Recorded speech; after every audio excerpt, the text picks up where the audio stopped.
ایک سوال یہ بھی ہے کہ مفتی صاحب، اگر عورتیں رمضان میں روزہ رکھیں لیکن دن کے کسی حصے میں حیض کا خون آ جائے تو وہ روزہ برقرار رہے گا یا نہیں رہے گا؟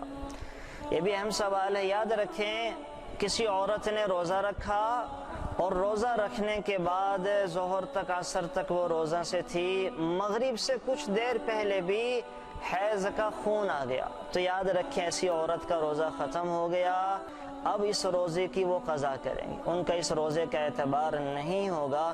سورج غروب ہونے سے اگر کچھ دیر پہلے بھی بلیڈنگ شروع ہو جاتی ہے تو وہ روزہ عورتوں کا ختم ہو جاتا ہے، اس روزے کی قضا کرنی پڑے گی، وہ روزہ درست نہیں ہوگا۔ Thanks for watching.